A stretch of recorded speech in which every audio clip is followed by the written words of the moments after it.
안녕하세요. 좋은법 알림이 임혜자의 야단법석 인사드립니다. 오늘은 이달의 좋은법을 소개하는 시간입니다. 뉴스토마토에서 K정책금융연구소 전문위원들의 뜨거운 논의를 거쳐 선정했는데요. 김현정 더불어민주당 국회의원이 대표 발의한 자본시장과 금융투자업에 관한 일부 개정 법률안이 뽑혔습니다. 최근 두산 밥캣과 두산 로보틱스를 둘러싼 두산그룹의 지배구조 개편 논란이 뜨겁죠. 이 법은 일명 두산 밥캣 방지법으로도 불리는데요. 불공정 합병 방지법으로 많은 박수를 받고 있습니다. 이달의 좋은 법 주인공 김현정 의원님 모시고 말씀 나누겠습니다.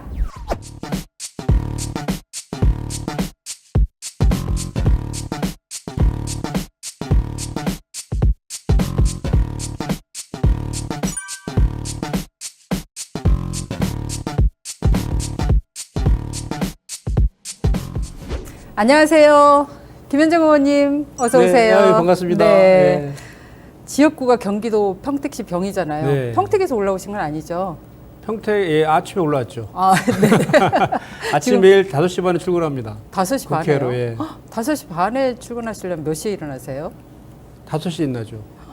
30분 만에 준비하시고. 네. 저 출근 시간에 오면 차가 많이 막혀가지고 아, 5시 네. 30분에 올라옵니다. 네. 거기에 그 삼선 국회의원 지냈던 유이동 의원 지역이었잖아요. 네. 네. 정책위 의장도 하시고. 예. 그 당당히 꺾고 국회에 입성하셨는데 네. 소감 한 말씀 해주세요.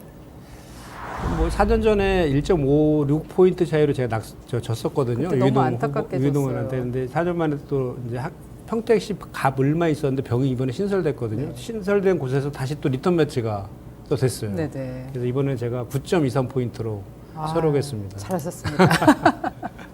제가 이제 그 유이동 의원이 3선의 이제 정책위장이었잖아요. 네. 그래서 이번 총선이 윤석열 정권에 대한 심판론이었잖아요. 그래서 네네. 제가 이제 거기에 덧붙여서 이 평택시 병의 선거는 김현정 개인의 선거가 아니라 이 정권 심판의 정권의 잘못된 실정의 공동 책임자인 국민의힘, 그리고 국민의힘에서 정책을 그 대통령실을 같이 조율했던 정책위장이 가장 큰 책임이 있다. 그래서 네. 김현정의 승리는 곧 윤석열 정권에 대한 심판이다. 네. 이렇게 제가 프레임을 짜고 네. 선거에 임했었죠. 그게 통했던 것 같습니다. 또 김현정 의원님의 기본기도 또 짱짱하시잖아요. 4년 동안 열심히 했습니다. 의원님은 4년 동안 네. 원외위원장이 아니라 네. 그야말로 네. 배지 그동안 국회의원이었던 것 같아요. 말로는 재선급 원외라고 그랬는데 아, 그러니까요. 그게 사실 뭐 칭찬으로 들리진 않더라고요. 이렇게.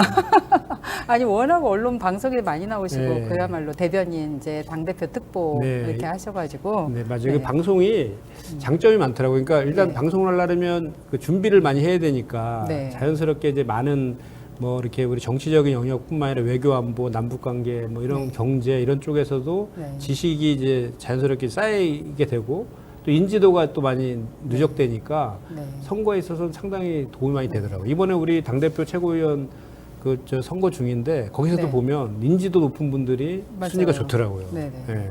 그런 면에서 지난 4년 동안이 굉장히 유익한 네. 시간이었던 것 근데 저는 같네요. 아직은 최고위원 스타일은 네. 아닌 것 같아요. 그러니까 막 좀 약간 막 세게 좀 지르고 약간 좀 와, 아니 뭐 원래 이렇게까지도 할 수 있나? 세지 않아요? 네? 아니, 저는 세지 방송할 때는 세게 안 합니다. 아 그래요? 네, 당의 아. 대변인이나 언론특보 네. 입장으로 나가서 하기 네. 때문에 당의 입장을 충실히 전달하는. 아 법안만 셌나 봐요. 네? 아유, 세지 지금 않습니다. 예. 오늘 이렇게 초청드린 게 네. 이 좋은 법안으로 네. 핫한 법안이거든요. 그러니까 의원님도 핫하시고 법안도 핫해가지고 네. 이달의 좋은 법으로 선정이 됐어요. 아, 그래요? 예. 네네. 아까 그 오프닝에서 말씀드렸듯이 뉴스토마토가 보는 눈이 있네요. 이렇게. 네? 보는 눈이 있어. 네, 좋은 법을 그러게요. 보는 눈이. 야, 이거 K정책금융연구소 거기 전문위원들 전체가 다 골랐어요. 네. 네네. 감사합니다. 오늘 특별히 김현정 의원님 모신 이유는 이달의 좋은 법안으로 김현정 의원님이 대표 발의하신 법안 자본시장과 금융투자업에 관한 일부 개정 법률안. 네. 근데 이게 너무 길잖아요. 네. 사실은 이 법안을 이렇게 풀네임으로 말하시는 분은 한 분도 못 봤어요. 그냥 그야말로 불공정 합병 방지법 예. 이렇게 부르고 또 요즘 두산 네. 사태가 굉장히 핫하더라고요. 핫합니다. 네, 두산 밥캣하고 두산 로보틱스 이 둘러싼 두산그룹의 지배구조 논란이 지금 뜨겁잖아요. 네. 그런 와중에 이 법을 발의를 하셔서 과연 이 법이 어떤 법인지 좀 설명 좀 아주 명쾌하게 네. 네, 설명 좀 해주세요. 네. 현재 자본시장법이 그 합병을 할 때에는 주가를 기준으로만 합병 비율을 정하게 돼 있어서 네. 그 법을 최대한 최대주주들이 악용하고 있었던 거죠. 네네. 그런데 그러면 이제 그거를 이미 이제 법적인 합법적인 틀 내에서 할 수 있는 꼼수를 다 한 거예요? 최대한 네. 이용한 건데 사실 시행령에 보면은 소수주들을 보호할 수 있는 내용들도 있음에도 불구하고 네. 그거는 적용하지 않고 네. 오로지 자기네들이 유리한 조문만 가지고 그렇게 이제 악용을 한 거죠. 그래서 네. 반대로 보면 그 법을 최대한 악용한 건 맞지만 또 반대로 소수주들에게 피해를 주는 결과를 초래한 것도 사실이잖아요. 네네. 그러면 이런 결정에 참여한 이사들은 이사의 충실 의무를 위반했다고 볼 수 있거든요. 네. 그러면은 이거는 배임죄에 해당되는 소지가 꽤 있거든요. 네. 윤석열이가 지금 이복현 금감원장이 네, 네. 수사팀장과 검사로서 네. 그거를 수사해서 기소했어요. 그리고 공소장을 쓴 사람이 이복현 원장이에요. 네. 이 법안 내용을 이렇게 보면은 상식적인 수준에서 딱 보면 야 정말 너무 뭐랄까 이렇게 재벌들의 맞습니다. 행포가 너무 심하구나라는 게 딱 네. 눈에 띄는 게 정말 복잡한 방식으로 네. 이 지배구조를 개편을 해요. 아니, 처음에 예. 그냥 기사만 봤을 때는 네. 뭐가 뭔지 모르겠더라고요. 근데 자꾸 이제 한 번 보고 두 번 네. 보고 또 그 비하인드 스토리를 좀 들어보니까 네. 대주주의 알짜 계열사 지배력을 강화하는데 그러면 실제 소수 개인 투자자들의 이익은 굉장히 침해를 받는 거잖아요. 맞아요. 네, 맞죠? 예. 네. 제가 요거를 약간 복잡할 수 있는데 좀 말씀을 좀 드리면은 네. 그 두산이라는 지주사가 있어요. 네. 지주사가 있는데 거기에 이제 계열사로 두산 에너빌리티가 있고 네. 두산 로보티스가 있는 거예요. 네, 네. 있는데 두산 에너빌리티를 인적 분할을 해요. 네. 그러니까 원래 사업관. 그러면 두산 밥캣은 예. 자회사였죠. 에너빌리티의 자회사였죠. 네. 자회사였는데 그 두산 에너빌리티를 이제 그 존속법인 하나하고 네. 그 두산 밥켓을 자회사로 두고 있는 신설법인 이렇게 네. 두 개로 인적 분할을 해요. 그러니까 갑자기 신설법인이 예. 나타나더라고요. 그렇죠. 그래서 그 신설법인만을 신설법인은 이제 비상장 법인이 되는 거예요. 네. 그 신설법인을 두산 로보티스랑 합병을 해요. 네. 이렇게 일단 먼저 합병한 다음에 다시 두산 로보티스랑 두산 밥켓을 포괄적 주식 교환 방식으로 해가지고 네. 주식을 교환해요. 그러니까 갑자기 밥캣이 에너빌리티에 있다가 갑자기 이쪽으로 확 그렇죠. 이동을 해버리더라고요. 예, 예, 예. 네. 그럼 왜 그럴까? 그러면 네. 그 이제 포괄적 주식 교환 방식으로 하는데 네. 주식 교환 비율이 네. 그 두산 밥켓 한 주당 네. 로보티스 0.63주예요. 네. 네. 네. 그러니까 두산 로보티스를 더 많이 쳐준 거죠. 네. 근데 현재 주가대로 하면은 두산 로보티스가 높아요. 네. 그 이유는 뭐냐면 그러니까 표면적으로만 예, 보면 예. 마치 이익이 침해 안 된 것처럼 그렇죠. 느껴지잖아요. 그래서 제가 아까 말한 것처럼 최대한 이 법을 악용하고 있다라는 거고 지금 사실 로봇이나 AI 이렇게 하면 주가들이 많이 이제 고평가되어 있는 게 있잖아요. 그래서 네. 그런 차원에서의 두산 로보티스는 주가가 8만 원 정도 하고 있는 거고 두산 밖에서는 누가 봐도 정말로 알짜배기 회사예요. 네네. 이게 뭐냐면 옛날에 두산 인프라코어라고 캐시카우 뭐 그런 그렇죠. 표현을 두산 맞아요. 밥캣에 네. 쓰더라고요. 그러니까 네. 두산 밖에서는 작년 매출이 10조가 넘었어요. 네. 그런데 그 로보티스는 500억. 네. 거의 200분 1밖에 안 되거든요. 거기다가 영업이익도 그러니까 차이가 네. 그냥 나도 보통 나는 게 예, 아니라 200배 너무- 차이 나요. 네. 영업이익도 여긴 1조가 넘어요. 네. 저 두산 밖에서는. 네. 근데 이쪽은 적자가 났어요, 로보티스는.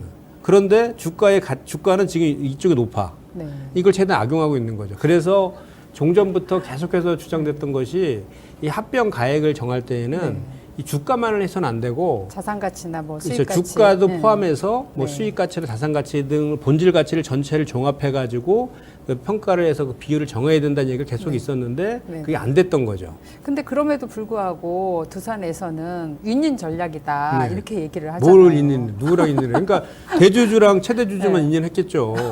이 경영 승계나 이런 걸 하기 위해서. 아 그래서 최근에 그 토론회 한 거 보니까 이 소수 그 투자자들 개인 투자자 투자자들은 이건 뭐 너무 합법적 날강도다. 그럼요.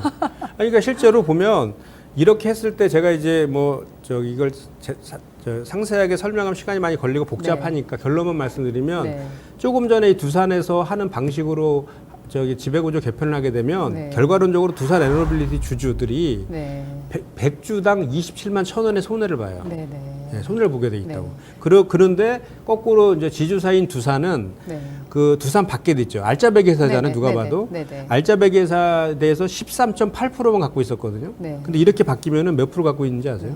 42%로 올라가요. 아, 그러니까 대주주는 42%가 거기서 45% 예. 이렇게 나오는 거구나. 왜냐하면 지주사인 두산 로보티스의 지분을 42% 갖고 있거든요. 네. 근데 아까도 말씀드렸지만 두산 바켓과 두산 로보티스를 네. 포괄적 주식 교환 방식으로 하게 되고 네. 하게 되면 네. 두산 바켓이 100% 자회사가 돼요. 네. 로보티스에. 그리고 두산 바켓을 상장 폐지시키거든요. 네. 그러니까 그대로 두산 로보티스를 갖고 있는 42%가 그대로 두산 바켓에 적용되는 거죠. 네네. 그러니까 그냥 지주사는 기사로만 좋아지고. 보면 네. 진짜 그야말로 인적 분할, 합병, 네. 포괄적, 주식 교환. 주식 교환. 예, 예. 네. 너무 복잡하잖아요. 네. 그럼 왜 이렇게 꼼수를 쓰느냐? 네. 이게 보면 이게 사실은 되게 간단하잖아요. 그러니까 이게 지금 네. 그냥 팔면 되는데 안 파는 이유가 뭐냐면요. 네. 이 에너빌리티가 두산 바켓의 최대 주주예요. 최대 네. 주주. 그 최대 주주가 매각을 하게 되면 경영권 프리미엄을 받아야 돼요. 그게 판례로 보면 보통 30% 돼요. 네. 그러니까 이 두산은 그러니까 그 대주주의 이익을 위해서 그 경영권 프리미엄을 포기하면서 네. 소수주들에게 27만 1,000원의 손해를 끼치는 방식으로 네. 지금 이렇게 네. 합병을 한 거예요. 네. 그러니까 되게 편법적인 거고 네. 그 현재 자본시장법을 최대한 악용했다라고는 하지만 네. 이사의 배임에 해당될 여지가 대단히 네. 높아요. 그리고 또 하나는 네. 우리 그 이 자본시장법 시행령에 보면 네.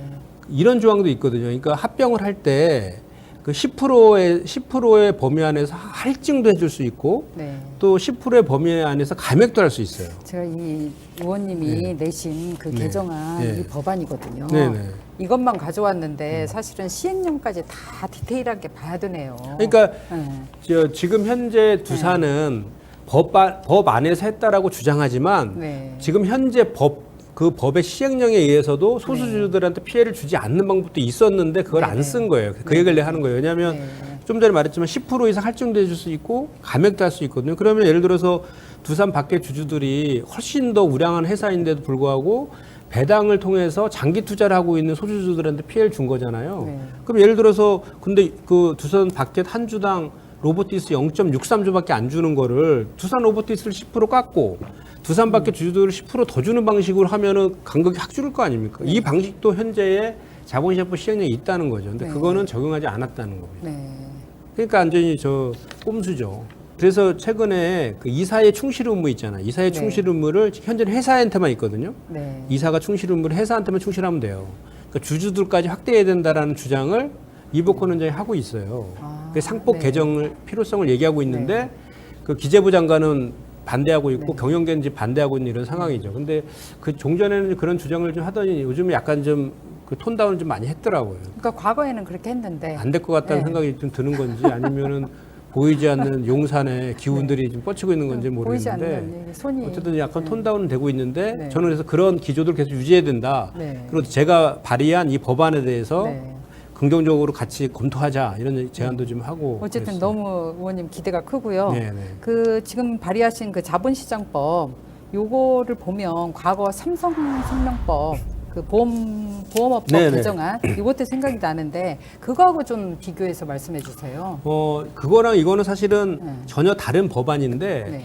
그 소위 삼성생명법이라고 불렸던 거잖아요. 그게 네네. 이것도 금융당국이 완전히 지금 그 위법 행위를 지금 범하면서까지 삼성에 특혜를 주고 있는 거예요. 네. 무슨 내용이냐면 이제 그 보험회사가 계열사의 주식을 이제 소유할 수 있는데 그 소유 한도가 있어요. 소유 한도가 이제 자기 자본의 60% 또는 총 자산의 3% 중 작은 금액 네. 안에서 그 계열사 주식을 가질 수 있는데 네. 이 증권사라든지 은행사나 모든 업권들은 있잖아요. 그 이제 그 3% 총자산의 3%만 갖고 얘기해 볼게요. 네. 총자산의 3%를 그 계산할 때 공정가에 기준으로 해요. 그러니까 네. 주식 시장가 네. 그걸 기준으로 해서 3%를 적용을 하는데 보험 업권만 취득가의 기준으로 하는 거예요. 3%를. 보험업법 제 106조에 네. 총 자산의 3% 안에서 소유할 수 있다 이렇게 해놨잖아요.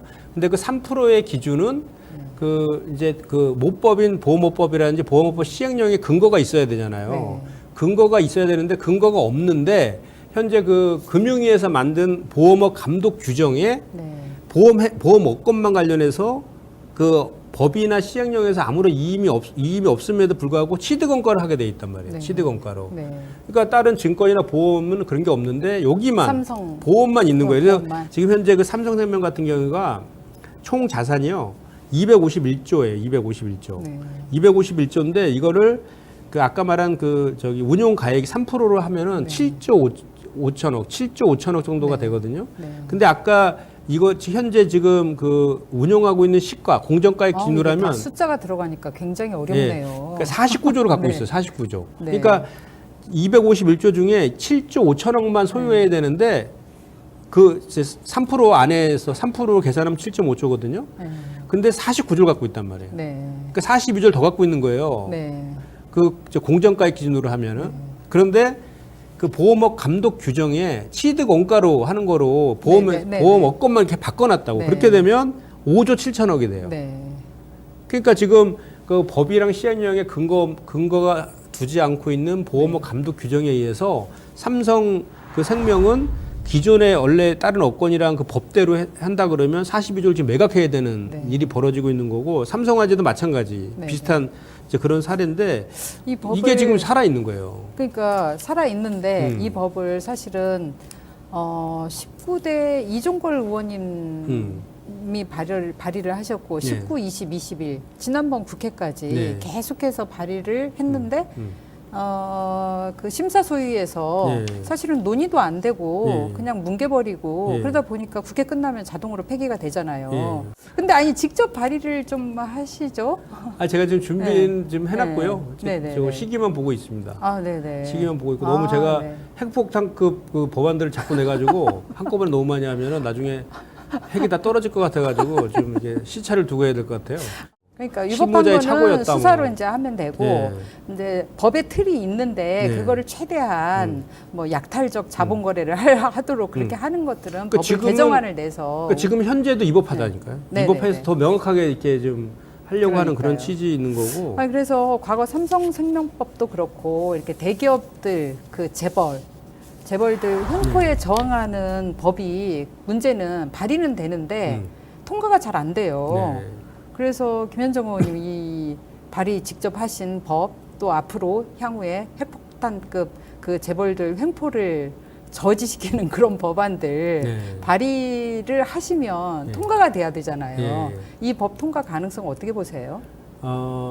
그 최대한 노력해야죠. 어쨌든 저희가 다수당이기 때문에 네. 지금 우리 당 의원들은 이거에 대해서 다 공감을 하고 있거든요. 네. 그리고 이제 법안 1소위에서 다루게 되는데 1소위 위원장도 저희 이제 그 간사가 강준현 의원이 맡고 네. 계시고 저도 1소위 위원이기 때문에 네. 소위에서 잘 통과시킨 다음에 전체 회의에서 잘 될 수 있도록 해야 되고 그렇게 지금 밸류업이? 금투세 폐지만 계속 얘기하고 있잖아요. 네. 그래서 제가 이제 그 제안한 거는 뭐냐면 우리가 금투세를 폐지하느냐 안 하느냐 요거 가지고만 그 저 싸움이 붙으면은 네. 안 된다. 그래서 네. 자본시장 밸류업의 핵심이 금투세 폐지에 있는 것이 아니라 금투세 폐지냐 존속이냐에 있는 것이 아니라 실제로 이런 투명한 지배구조 지배구조. 개선을 좀 하고 뭐 저 주가 조작이라든지 미공개 내부 네. 정보를 이용한 이런 것들을 하는 그 자본시장을 투명하게 만드는 그런 것들을 우리가 법안으로 많이 만들어서 그거를 네.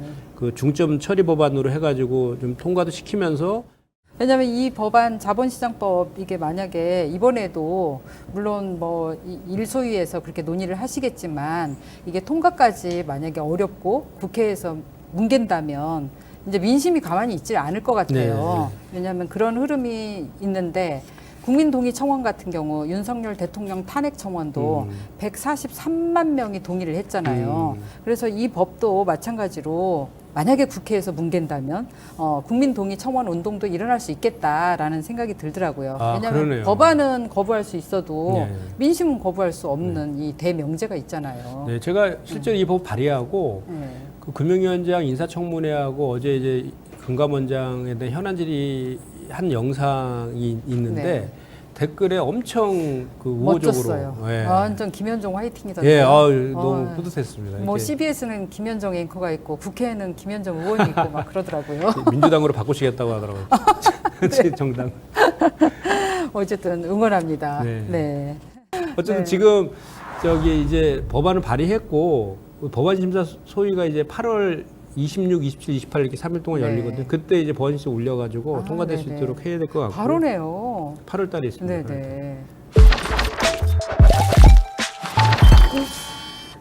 의원님 그 발의하신 법안 보니까 사실은 22대 국회 개원된 지 이제 2달 지났잖아요. 근데 굉장히 많더라고요. 제가 어제 밤에 네. 그 법안 사이트 가서 보니까 네. 22개였어요.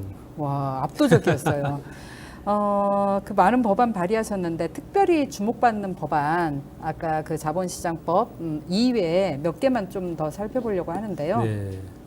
요즘 가장 핫한 얘기가 그 유튜버 쯔양에 대한 공갈 협박 사건으로 인해서 사이버 레카라든가 사이버 불링 이런 행위에 대한 처벌을 굉장히 국민들이 원하는데 그 누리꾼들이 그야말로 이 또한 사이버 레카 처벌법 만들기 위해서 국민 동의 청원해야 되는 거 아니냐. 요즘 직접 민주주의가 발달하다 보니까 굉장히 그런 여론들이 빨리 확산이 되고 있어요. 그래서 그 유튜버 3명 그 이름도 좀 특이하던데 전국진, 구제역, 뭐 카라큘라 이런 이 부적절한 행위, 시정 조치 이런 기준들이 좀 마련돼 있지 않다 보니까 네. 그런 처벌법이 필요하다 이런 논란이 이제 확산되고 있는데 의원님이 법안을 발의를 하셨어요. 형법 개정안 그리고 폭력행위 처벌법 개정안 네. 이게 대표 발의하셨는데 그 법도 좀 소개를 해주세요. 지금 성폭력 특별법에 의하면 그 다중이 이용하는 시설 있잖아요. 뭐 네. 목욕탕이라든지 뭐 이런 쪽에 그 들어갔을 때만 이 법이 적용이 돼요. 그런데 이제 그 여성이 혼자 있는 그 저기 집이 있잖아요. 네. 집이라든지 사고는 사실 그런 데서 나잖아요. 오피스텔 이런 데에 들어가면은 들어가서 실제로 그 성폭력과 관련된 행위들이 있을 때만 네. 그 법에 의해서 처벌이 되는 그 네. 형법에 의해서 처벌이 되는데 그것도 예를 들어서 성 그런 범죄를 목적으로 해서 들어갔을 경우에는 이 법이 적용되는 게 사실 맞잖아요. 네, 성폭력 특별법이. 네. 왜냐하면 성폭력 특별법은 일본법에 비해서 그 형량도 더 세고요. 네. 또 이게 그 취업 제한이라든지 또는 네. 신상 공개 이런 네, 것들이 네, 네. 더 뒤따르거든요. 네. 그래서 범죄 예방에 훨씬 더 도움이 되는 측면이 있어서 네. 근데 그게 빠져 있더라고요. 그래서 그것도 네. 지금 제가 발의를 했었죠. 의원님들한테는 1호 법안이 굉장히 상징성이 있잖아요. 네네네. 자기 정치적 상징성이 또 무게나 자기 철학이라든가 방점을 찍는 법안을 발의를 하게 되는데 의원님이 1호 법안 보니까 온라인 도매시장법이더라고요. 네. 정무위원님이신데 네. 농해 수익 관련 법안을 1호 법안으로 내신 특별한 이유가 있으실 것 같더라고요. 이게 제 총선 공약이었어요. 네. 제가 이제 약속을 첫 번째로 지키셨네요. 그러니까 그러면. 저희 평택이 도농복합도시라서 네네. 그 농촌도 많이 있고 네. 그런데 이제 그때 총선 과정에 왜 윤석열 대통령의 대파 논란으로 막 그 고물가에 그 막 힘들어하는 국민들의 그냥 네. 아주 대못을 쳤잖아요. 윤석열 대통령 대파가 나온 법안이 이 법이네요. 그러니까 그 물가 대책이기도 하고 네. 고물가에 대한 대책이기도 하고 그 농민들하고 소비자들도 좋은 그런 법안이에요. 네. 이게 뭐냐면 말 그대로 온라인 도매시장법이잖아요. 네네. 그러니까 그 온라인 상에서 그 이제 경매를 통해서 물건을 이제 살 수 있는 그런 내용인데 네. 지금은 전국에서 저 농산물이 이제 나오면은 그거를 어떻게 해서 판매가 되냐면 전국에 있는 도매시장을 올리거든요. 그 네. 대표적인 게 이제 가락시장이잖아요. 네. 가락시장만 얘기하고 가락시장으로 예를 들어 평택에서 난 농산물을 가락시장에 올려서 거기서 오프라인 상에서 경매가 일어나요. 그러면 네. 가격이 정해지잖아요. 저희가 알고 있는 건 다 오프라인 상에서 네. 이제 경매 이루어지는 그렇죠. 거잖아요. 거기서 정해진 거 가지고 다시 네. 평택으로 내려오는 거예요. 그 농산물이. 그러면 그 과정에서 왔다 갔다 하는 과정에서 같은 물류 게 비용이 한 50% 발생하는 들어가요. 거죠. 그리고 네. 근데 그것을 굳이 이렇게 할 필요 없고 온라인 상으로 경매를 하게 되면 네. 왔다 갔다 할 필요도 없고 온라인 상의 경매를 통해서 가격을 정한 다음에 평택에다가 가락시장과 같은 농산물 유통센터를 하나 지어 놓으면 네. 거기서 그냥 소비하면 네. 소비자들도 가장 싼 거의 절반 네. 가격에 소비할 수도 있고 네. 그 생산자들 같은 경우도 훨씬 더 편하게 네. 이렇게 그 판매도 잘 될 수 있잖아요. 그러니까 이게 4차 산업혁명 물결이 네. 일어나면서 네. 거기에 관련된 법안들이 준비가 돼야 되는데 그런 것들을 지금 발빠르게 준비를 해주신 거잖아요. 그렇죠. 뭐 네. 그래서 통과될 가능성이 높아 보입니다. 왜냐하면 산업의 물결이 달라지니까 예, 예. 그 물결을 거부할 수는 없는 거잖아요. 그러니까요. 우리가 조선시대 뭐 쇄국 정책 하면서 어려워졌듯이. 맞아요. 네. 그리고 그 국내 상장사들의 깜깜이 배당 제도 개선을 네. 위해서 또 법안을 발의하셨던데, 근데 그 법은 분기 배당을 콕 집어갖고 법안을 또 발의하셨더라고요. 그 이유도 있으실 것 같은데요. 그러니까 이제 자본 시장이 활성화되려면 네. 사실 장기 투자가 좀 많이 있어야 되거든요. 그리고 장기 투자를 하기 위해서는 내가 배당을 얼마 받을 수 있는지를 좀 알 수 있어야 될 거 아니에요. 네. 근데 지금 현재는 우리가 배당 받을 때 어떻게 해요? 네. 주식 투자 해보셨죠? 아니요. 안 해봤어요? 네. 돈이 없으신 거예요? 그러니까 배당을 없는 게 아니라 배지도 없습니다. 정치권에 들어오시기 전에 그야말로 전국 사무금융노조 위원장님 하셨는데 네. 정치를 하시겠다고 생각하신 이유가 뭔가요? 그러니까 제가 이제 사무금융노조가 이제 넥타이 부대로 불리는데 아니, 그때도 굉장히 파워풀하셨어요. 네. 제가 그때 뵀잖아요. 예. 네. 그때가 더 파워풀했던 것 같습니다. 제 국회의원은 300분의 1이지만 그건 아니 한 근데 명이니까. 이렇게 이제 핵폭탄급 법안을 발의하시니까 네. 훨씬 더 파워풀하실 거예요. 네. 아니, 그래서 그때 이제 저희가 넥타이 부대인데 역사성이 좀 있는 조직이에요. 저희가. 그래서 원래 우리나라는 노동계가 한국노총만 있었거든요. 네. 한국노총 산하에 있지 않으면 노조 설립필증을 내주지 않았던 네. 시절이 있었어요. 네, 그게 네. 87년도까지 그랬어요. 네. 그래서 우리 사무금융노조가 그 역사적인 이제 우리 대한민국의 역사적인 일이 벌어질 때마다 네. 그 변곡점마다 네. 풍향계 역할을 좀 네, 네. 한다라는 이제 그 인식들이 우리 대한민국 사회에 네, 네. 생겼죠. 그래서 네. 그래서 항상 기사도 보면은 네. 그 박근혜 전 대통령 탄핵할 때도 우리 이제 사무금융노조가 시국선언을 하니까 네. 드디어 넥타이 부대들도 일어났다 이런 식으로 이제 기사 제목을 폭거했었거든요. 네. 광화문에 깃발이 엄청나게 많았죠. 예, 그때 제가 이제 네. 위원장을 했었는데 네. 그것 때문에 재판도 2년 동안 받았습니다. 하여튼 그 그래요? 얘기는 나중에 그런 표시를 하여튼 안 내셔갖고 그때도 저희가 네. 선봉에서 이렇게 했는데 네. 저희가 이제 그런 거죠. 제가 이 얘기를 한 게 왜냐면 87년도에 이제 대통령 직선제가 일어났는데 그때 형식적 민주주의라 그랬잖아요. 네, 네, 네. 결국은 다시 군부 출신인 네. 노태우 대통령이 노태우 되는 대통령 바람에 됐고. 그 저기 혁명이 그러니까 성공적인 형식적 민주주의가 끝났다라고 네. 했는데 딱 30년 지난 97년도에 똑같은 일이 비슷한 일이 이제 벌어져서 선봉에서 네. 투쟁했는데 이제 문재인 대통령이 되면서 그 실질적 민주주의가 완성됐다. 97년이면은 저기 김대중 대통령이 2000, 됐는데 2017 2007년이죠. 연도를 2017년, 수정할게요. 2017년 네, 맞죠? 2017년. 네. 네. 그래서 네. 이제 그 늘 저는 이제 이렇게 그 대한민국 사회에서 중요한 그 고비마다 역할을 하는 네. 그 사무금융노련의 노조연맹의 위원장 출신이라는 걸 되게 저는 자긍심 갖고 그러네요. 역사적인 어떤 예. 변곡점에서 예, 특별한 역할, 거의 혁명적인 역할을 네, 하셨네. 그래서 저는 네. 정치를 하면서도 네. 그런 것들을 계속 이어가야 된다라는 나름대로 책임감 같은 게 좀 있는데 이 법 반드시 통과시킬 예, 그래서 것 같아요. 저는 뭐 이렇게 그 사회적 약자라든지 네네. 뭐 서민이라든지 이런 쪽을 위한 그 네. 의정 활동을 해야 되는 건 뭐 당연한 것 같고요.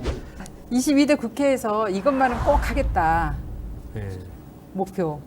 이것만을 꼭 하겠다 이렇게 얘기하니까 뭐 지금까지 저건 하시긴 다 네, 제가 말씀을 하셨어요. 지금 했던 뭐 그런 법안들을 네. 계속 하고 싶고 어쨌든 네. 제가 정치를 하게 된 이유가 우분투잖아요. 네. 사회연대를 법제도 개선 통해서 좀 대한민국 전역을 확산시키려는 게 제 정치하는 의도이기 때문에 저는 그냥 정치를 왜 하냐면 딱 우분투 그러거든요. 그래서 네. 그런 사회연대와 네. 관련된 법안들을 네. 끊임없이 내고 또 토론회나 뭐 이런 거 통해 갖고 알려내고 막 이런 것들을 명쾌하네요. 이렇게, 예. 뉴스토마토도 경제 민주화를 꿈꾸는 네. 언론이에요. 근데 여기 토마토가 없어요.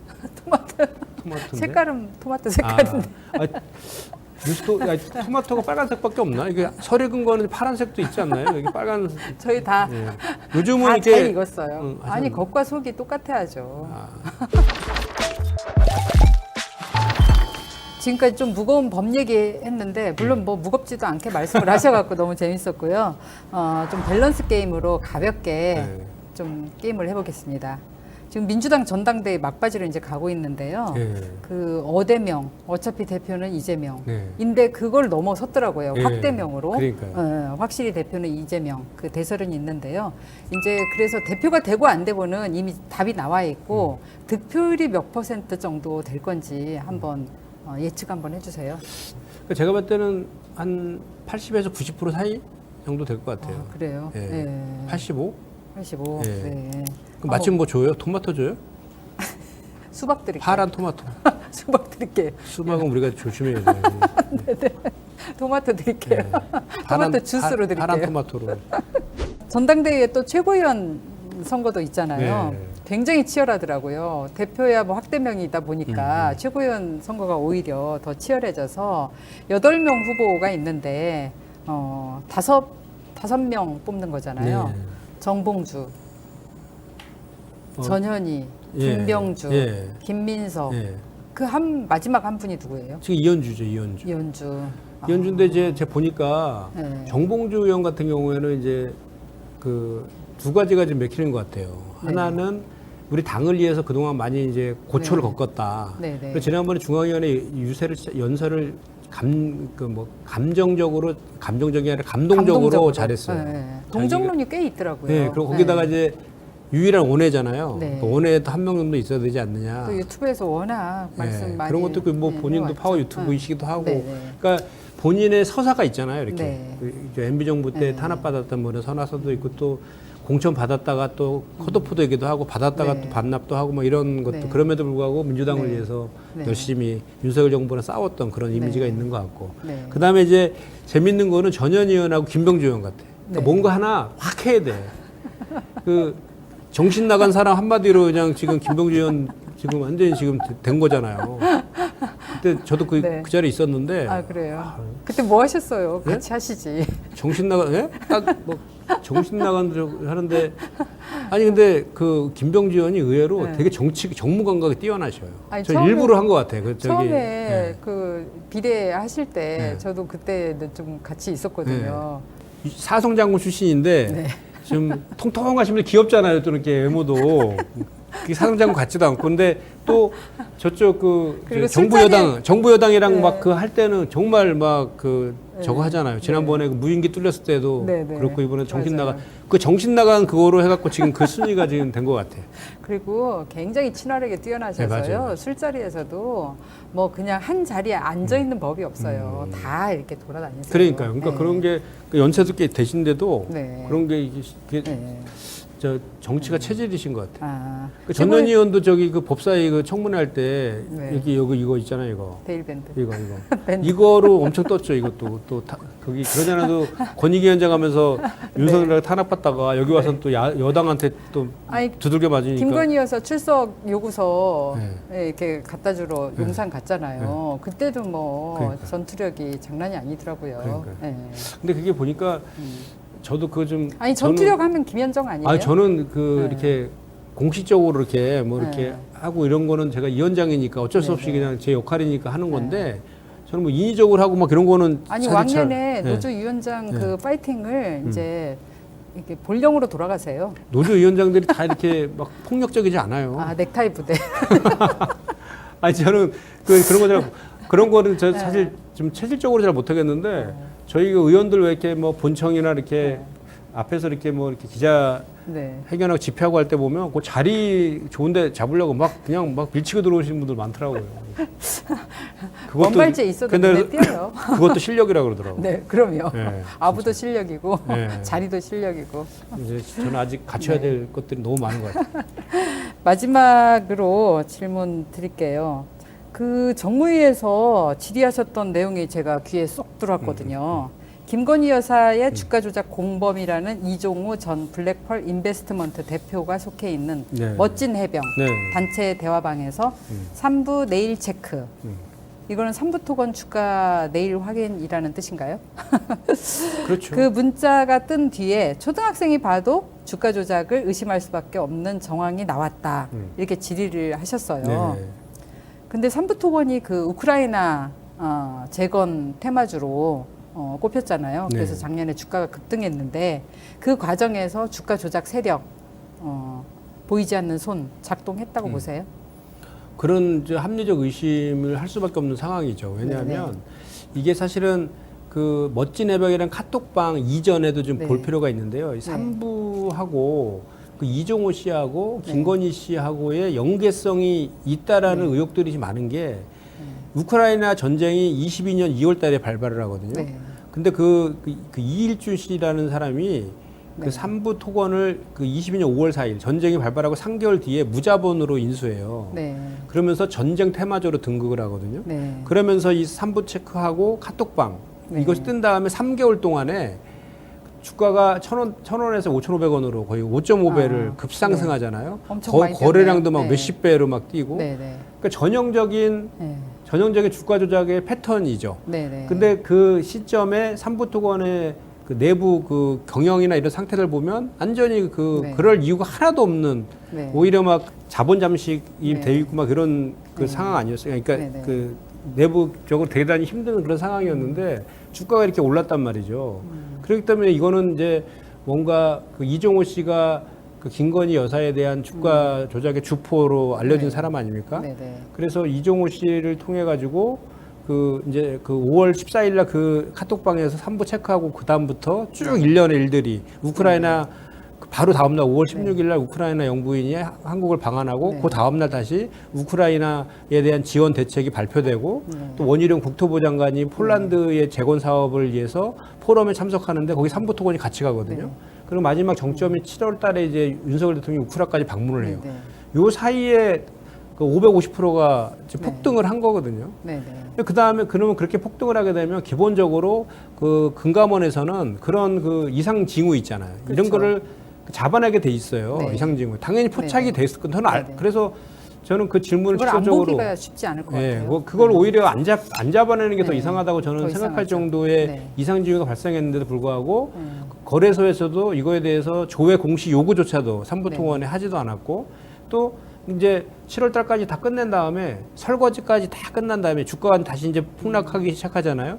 그 8월 달에 공시를 해요. 삼부통원에서. 우리는 해외 공사를 한 적도 없고 할 계획도 없고 해외 사업에서 철수할 겁니다. 이렇게 8월 달에. 그러니까 다 빠져나가세요. 뭐 이런 그러니까 거 아니겠어요? 사인을 보내는 거잖아요. 이런 정도까지 벌어졌으면 당연히 그 주가 조작 혐의 계좌에 대해서 당연히 제가 봤을 때 조사했을 가능성이 높은데 근데 이 보이지 않는 손이 있다는 거 아니에요? 그런 의혹이 지금 있는 거죠. 그래서 제가 어제 금감원한테 이거 했냐 그랬더니 하고 있다라는 식으로 얘기하더라고요. 그래서 의외였어요. 왜냐하면 금융위원장은 전혀 모른다 그랬거든요.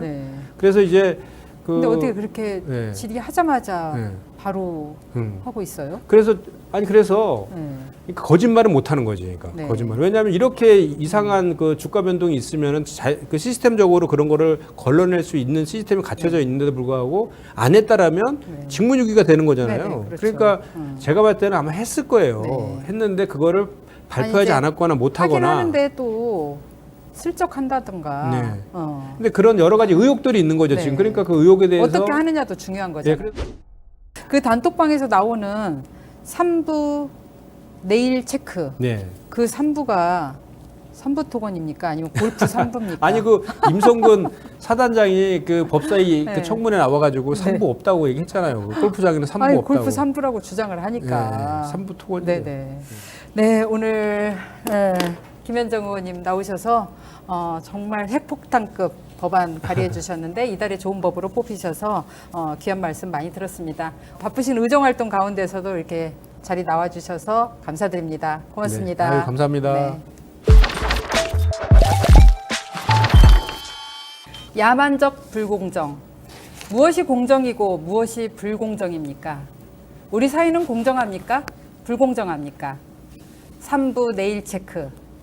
이 문자는 김건희 여사의 주가 조작 공범이라는 이종호 전 블랙펄 인베스트먼트 대표가 속해 있는 멋진 해병 단체 대화방에서 나온 문자입니다. 삼척 동자가 봐도 그 3부는 3부 토건 아닐까요? 그런데 골프 3부라고요?